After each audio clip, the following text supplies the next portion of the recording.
Hello student, हम लोग class 10th का पहला चैप्टर पढ़ रहे थे। जैसा कि हमने पिछले लेक्चर में रासायनिक अभिक्रिया के बारे में पढ़ा, फिर रासायनिक समीकरण के बारे में पढ़ा, रासायनिक समीकरण को लिखना सीखा, उसके बाद रासायनिक अभिक्रिया को संतुलित करना सीखा।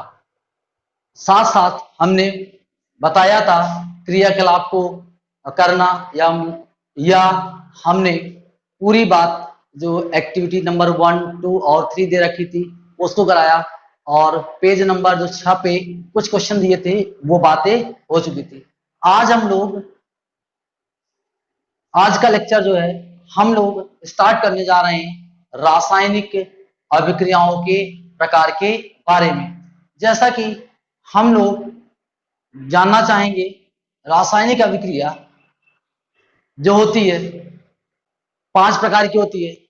सबसे पहले अगर बात की जाए संयोजन अभिक्रिया, दूसरी होती है वियोजन अभिक्रिया, तीसरी होती है विस्थापन अभिक्रिया, और चौथी अभिक्रिया जो होती है वह होती है द्विविस्थापन अभिक्रिया।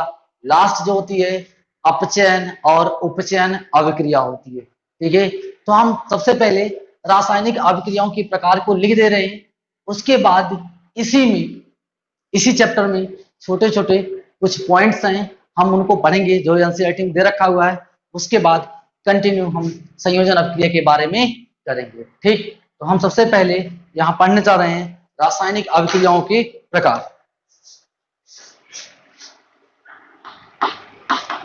रासायनिक अभिक्रियाओं के प्रकार।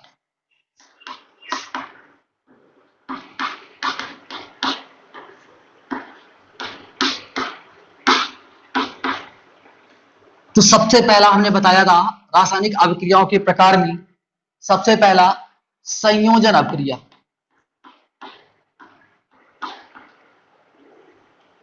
संयोजन अभिक्रिया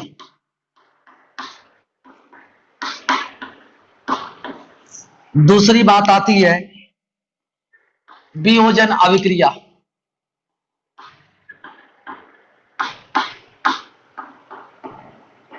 वियोजन अभिक्रिया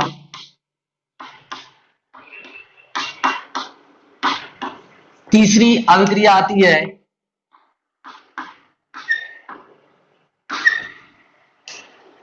विस्थापन अभिक्रिया। विस्थापन अभिक्रिया और उसके बाद फिर से आता है द्विविस्थापन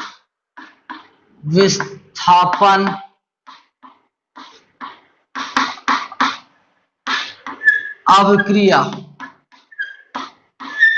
लास्ट में आता है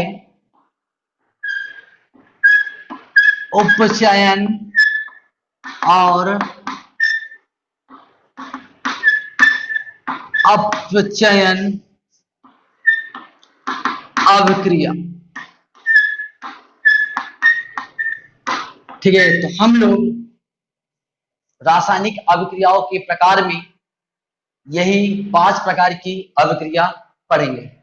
सबसे पहले मैं कुछ बात को बताना चाहता हूं, आप सुनिएगा।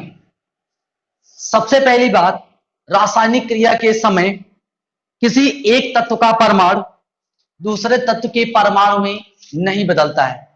कहने का तात्पर्य हमारा ये है, जो परमाणु अभिकारक में होगा वही जो परमाणु होगा वह किस में होगा, उत्पाद में होगा। ठीक है, तो हम इस बात को लिख रहे हैं रासायनिक क्रिया के समय।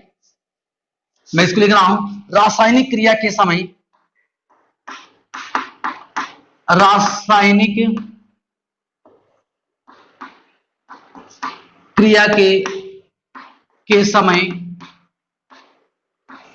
रासायनिक क्रिया के समय जो परमाणु अभिकारक में होते हैं, जो परमाणु अभिकारक में होते हैं वही परमाणु उत्पाद में भी होते हैं। जैसे देखिए, एग्जाम्पल के तौर पे मैं लेना चाहता हूं, जैसे कार्बन है और ऑक्सीजन के साथ अभिक्रिया कर रहा है, ये ठोस अवस्था में होता है, ये गैस अवस्था में होती है।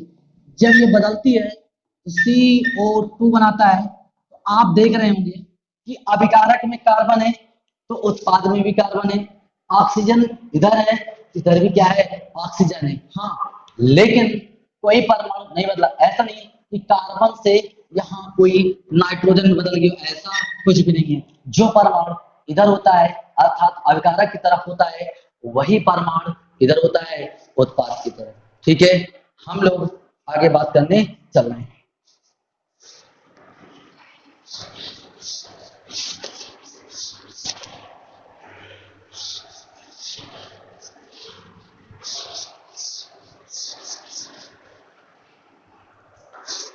अब हम लोग देख सकते हैं, दूसरा पॉइंट है, किसी रासायनिक अभिक्रिया में अभिकारक में जो अणु होते हैं उन अणु के मध्य बंध टूटता है। दूसरा इसका मार्किंग है, किसी रासायनिक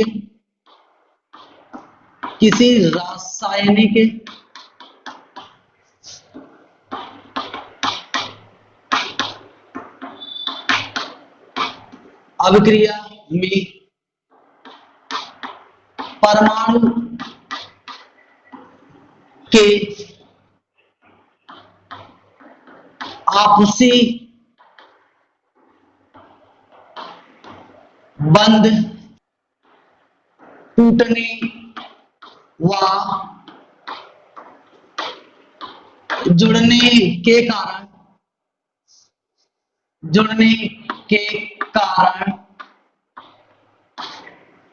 के कारण नए पदार्थ का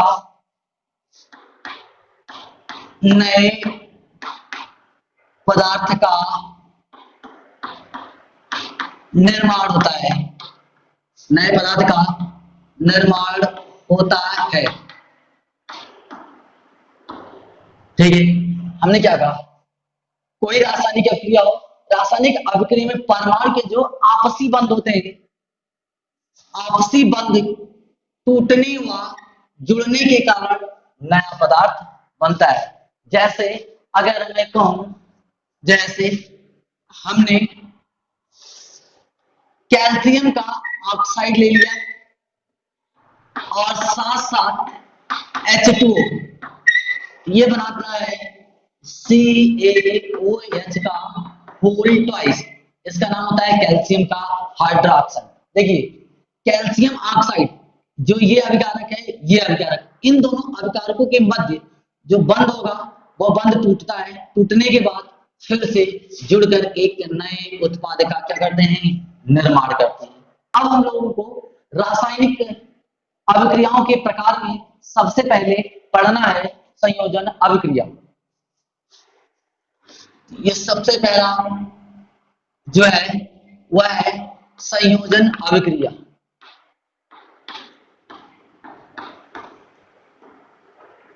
संयोजन अभिक्रिया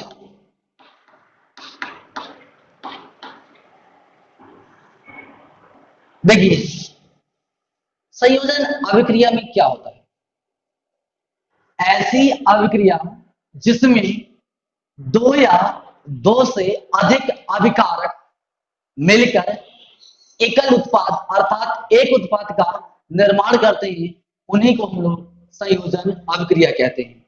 ठीक है, लिख रहा हूं,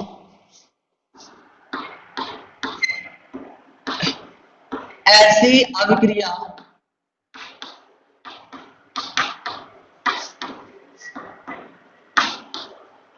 जिनमें दो या दो से अधिक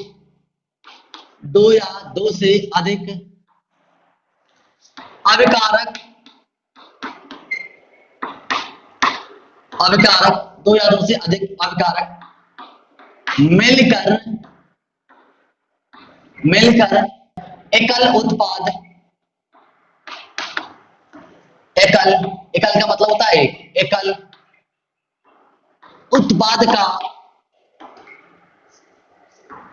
निर्माण करते हैं, निर्माण करते हैं, संयोजन अभिक्रिया कहलाती है।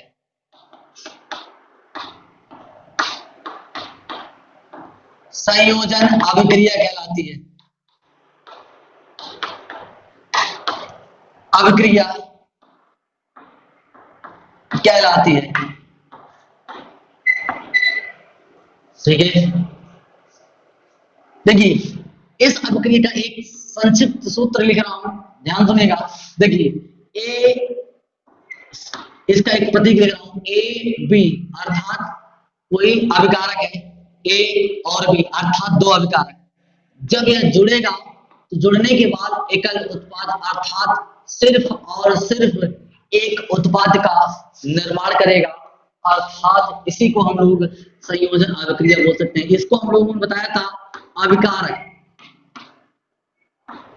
देखिए हमने कहा था जब भी अभिकारक को लिखते हैं उनके मध्य प्लस का साइन लगाते हैं, चिन्ह लगाते हैं। तो यहाँ देखिए दो अभिकारक है ए और बी, और यहाँ जो बन रहा है सिर्फ और सिर्फ एक उत्पाद बन रहा है, अर्थात यही ए बी। तो वही अभिक्रिया ऊपर वाली अभिक्रिया के तहत ही लिखा गया है। हमने कहा ऐसी अभिक्रिया जिनमें दो या दो से अधिक अभिकारक मिलकर एकल उत्पाद का निर्माण करते हैं तो हम लोग क्या बोलते हैं, संयोजन अभिक्रिया।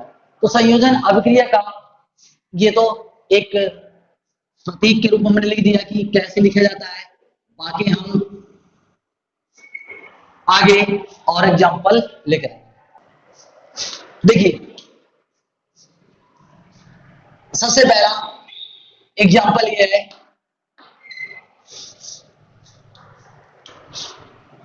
जब calcium oxide, calcium oxide, calcium oxide को हम लोग बोलते हैं बिना बुझा चुना, बिना बुझा चुना। जब कैल्शियम ऑक्साइड को जल के साथ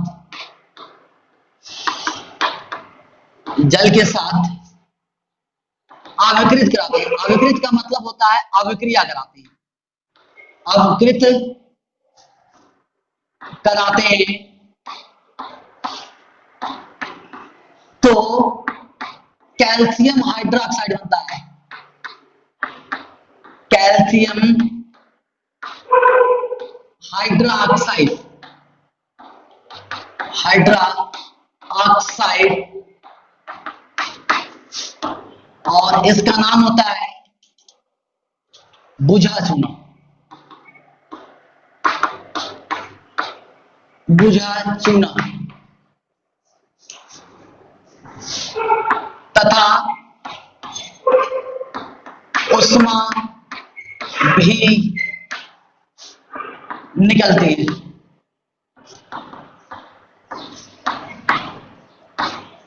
देखिए संयोजन अभिक्रिया का एक उदाहरण क्या है, जब कैल्शियम ऑक्साइड अर्थात बिना बुझा चूना को जल के साथ हम अभिकृत करते हैं, अभिक्रिया कराते हैं तो कैल्शियम हाइड्रोक्साइड अर्थात जिसे हम लोग बुझा चूना प्राप्त होता है तथा साथ साथ उष्मा भी निकलती है। ठीक है, देखिए हमने क्या लिखा यहाँ अभिक्रिया लिख दें कैल्शियम ऑक्साइड CaO, इसको हम लोग बोलते हैं कैल्शियम का ऑक्साइड, साथ साथ जब जल से अभिक्रिया करता है अर्थात H2O, H2O जो होता है या लिक्विड, देखो हम इसका भौतिक अवस्था में लिखते जा रहे हैं, या कैल्शियम ऑक्साइड जो होता है ठोस अवस्था में होता है जल H2O, जब इसकी अभिक्रिया होती है यह बनता है CaOH का होल ट्वाइस, और साथ साथ ये जो होता है aqueous होता है, जलीय होता है, और साथ साथ यहाँ क्या निकलता है, उष्मा भी। मतलब कह सकते हैं ये लिखा है, जब कैल्शियम ऑक्साइड को जल के साथ आकृत करते हैं तो कैल्शियम हाइड्रोक्साइड प्राप्त होता है तथा उष्मा भी निकलती है। ठीक है, ये बातें हमने पूरी कर दी। तो देखिए, इसका नाम भी हमने बताया था, इसे ही हम लोग बोलते हैं बिना बुझा चुना। बिना बुझा चुना, और इसको बोलते हैं बुझा चुना।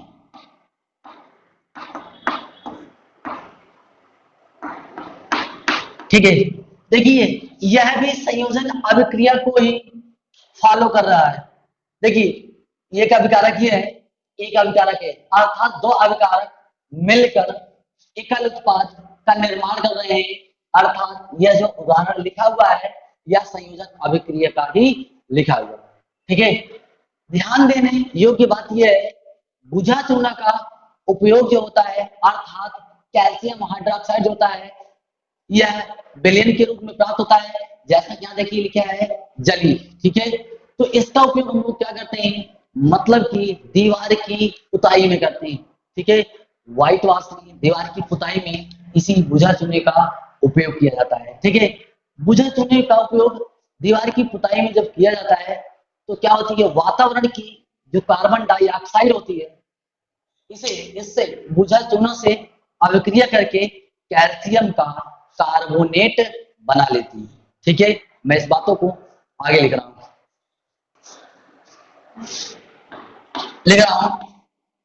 कैल्शियम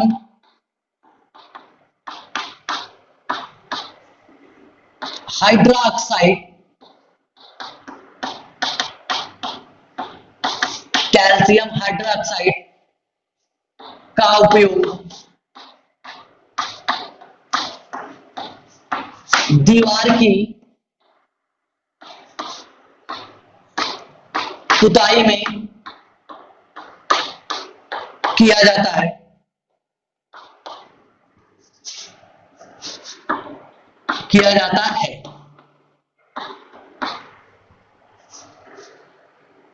वातावरण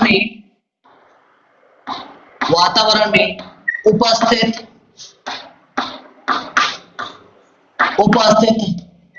CO2 कैल्शियम हाइड्रोक्साइड से कैल्शियम हाइड्रा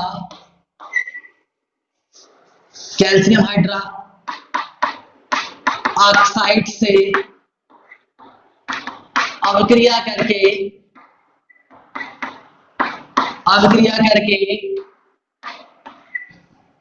कैल्शियम कार्बोनेट बनाती है। कैल्शियम कार्बोनेट बनाती है। ठीक है, इसी वजह से दीवार में चमक आ जाती है।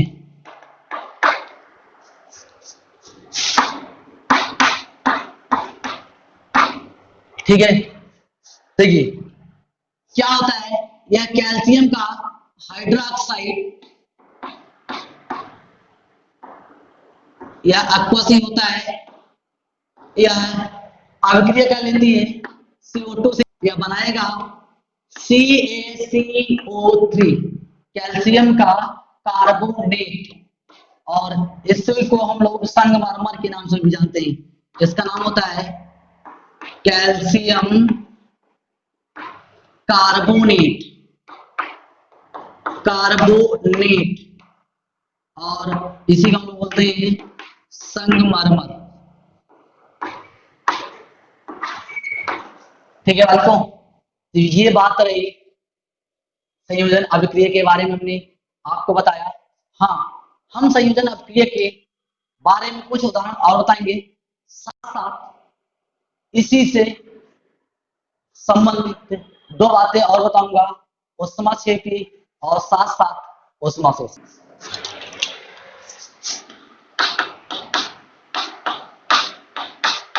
संयोजन अभिक्रिया के अन्य उदाहरण,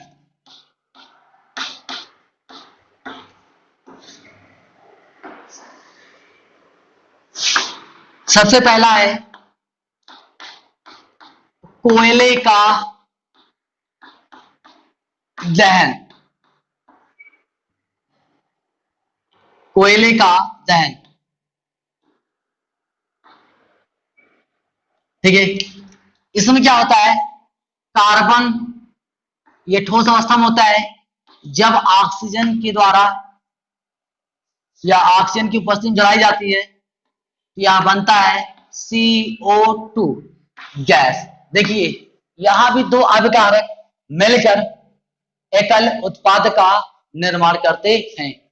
मैं एक बात बताना चाहता हूं, जब अभी हमने कैल्शियम हाइड्रोक्साइड की रिएक्शन CO2 से कराया था तो कैल्शियम का कार्बोनेट बना था और साथ साथ उसमें H2O बना था, ठीक है। उस अभिक्रिया में वहां H2O लिखना था, ठीक। लेकिन वहां वह अभिक्रिया संयोजन अभिक्रिया का उदाहरण नहीं है, क्योंकि वहां दो उत्पाद बन रहे हैं, जबकि संयोजन अभिक्रिया के लिए जरूरी होता है सिर्फ एक उत्पाद का बनना, ठीक है। मैं उस अभिक्रिया को एक बार फिर से लिख देता हूं, वहां फिर से करेक्शन कर लीजिएगा, जो हमने लिखा था याद रखिएगा।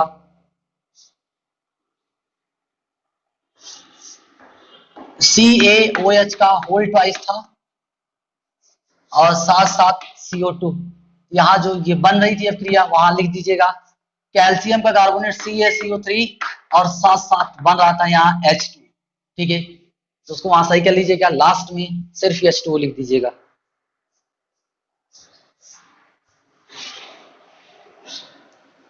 देखिए दूसरा एग्जांपल इसमें आता है जल का बनना। जल का बनना, जल के बनने में क्या होता है, H2 गैस साथ साथ O2 गैस को जब अभिक्रिया कराते हैं तो यह बन जाता है H2O। यहां देखिए बैलेंस करेंगे, यहाँ ऑक्सीजन 2 है, इधर भी कितना होना चाहिए 2। ये देखिए यहाँ टोटल ऑक्सीजन 2 हो गया, हाइड्रोजन क्या हो गया 4 हो गया, तो इसलिए यहाँ L लिख देते हैं लिक्विड, और यहाँ हाइड्रोजन संख्या कितनी हो जाएगी, ठीक। तो इस तरीके से यह भी संयोजन अभिक्रिया का उदाहरण है, जैसा कि यहाँ ये दो अभिकारक जुड़ रहे हैं, यहाँ एकल उत्पाद का क्या हो रहा है, निर्माण हो रहा है।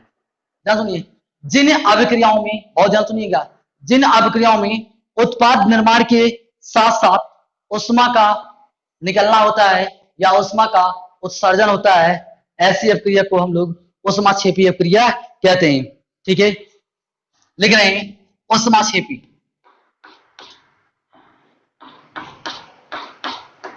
उष्माक्षेपी लिख रहे हैं ऐसी अभिक्रिया, ऐसी अभिक्रिया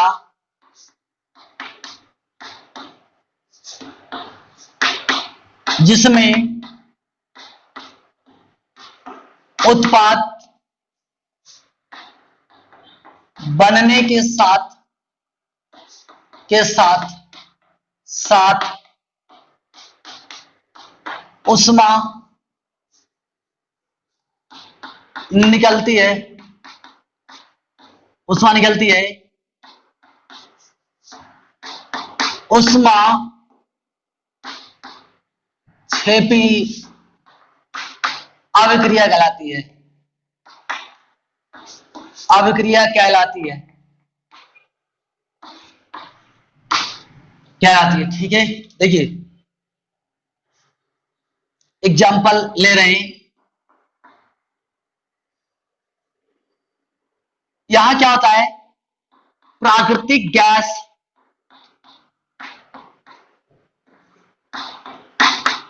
गैस का दहन। देखिए मेथेन कोई CH4 को हम लोग प्राकृतिक गैस बोलते हैं। मेथेन को जब हम लोग वायु के साथ जलाते हैं, मेथेन गैस को वायु के साथ जलाते हैं, यह बनाता है CO2 साथ साथ H2O साथ साथ उष्मा भी निकलती है। देखिए हमने कहा ऐसी अभिक्रिया जिसमें उत्पाद बनने के साथ साथ उष्मा निकलती है, ठीक है, उसी को हम लोग क्या बोलते हैं, उष्माक्षेपी अभिक्रिया। जैसा कि आप गौर कीजिएगा, अभी हमने कैल्शियम ऑक्साइड की रिएक्शन जब हमने जल से कराया था, तभी कैल्शियम का हाइड्रोक्साइड बना था, साथ साथ उष्मा निकली हुई थी, अर्थात वह भी अभिक्रिया उष्माक्षेपी का ही उदाहरण था। ठीक है, ये आपका उष्माक्षेपी अभिक्रिया हो गई। ठीक है, हम एक बात और बताना चाहते हैं आपको, श्वसन की प्रक्रिया जो होती है, हम लोग आने वाले 6वें चैप्टर में पढ़ेंगे श्वसन के बारे में। श्वसन की प्रक्रिया जो होती है उष्माक्षेपी होती है, ध्यान सुनिएगा, श्वसन की प्रक्रिया उष्माक्षेपी होती है।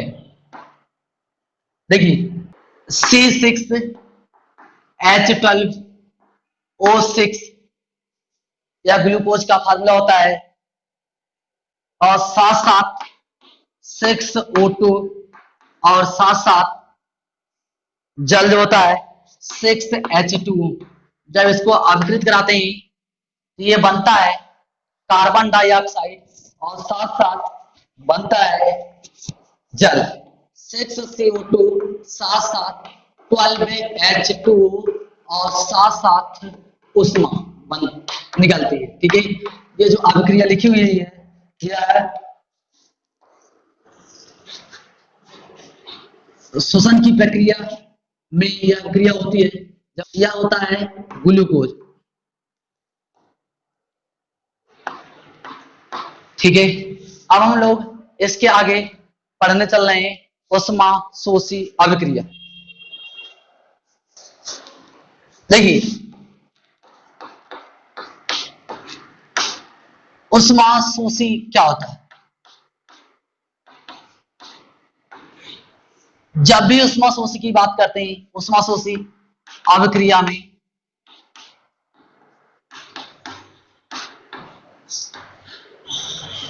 ऐसी रासायनिक अभिक्रिया जिसमें अभिक्रिया को होने के लिए उष्मा दी जाती है, ठीक है, उसी को हम लोग उष्माशोषी अभिक्रिया बोलते हैं। लिख रहे हैं, वे रासायनिक अभिक्रियाएं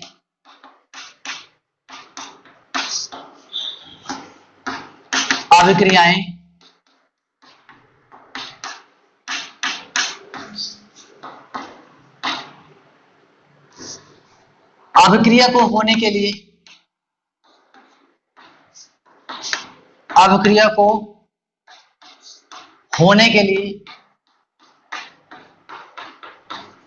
लिए उष्मा प्रदान की जाती है।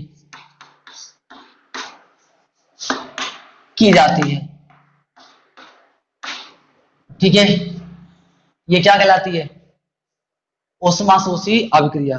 उष्माशोषी में हम लोग एक एग्जांपल ले रहे हैं, जैसे N2 गैस और साथ साथ O2 गैस जब अभिक्रिया करता है, यह बनाता है NO, या इसी का नाम होता है नाइट्रोजन मोनोऑक्साइड। तो इसको होने के लिए हम लोग उष्मा क्या करेंगे, देंगे, जिससे क्या नाम होता है नाइट्रोजन मोनोऑक्साइड।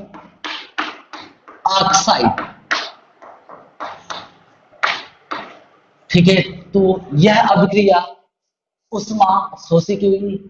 हम लोगों ने रासायनिक अभिक्रियाओं के प्रकार में, अर्थात चौथे लेक्चर में हमने सबसे पहले संयोजन अभिक्रिया के बारे में बात की। हम लोग नेक्स्ट लेक्चर में अर्थात 5वें लेक्चर में हम लोग वियोजन अभिक्रिया को पढ़ेंगे। ओके।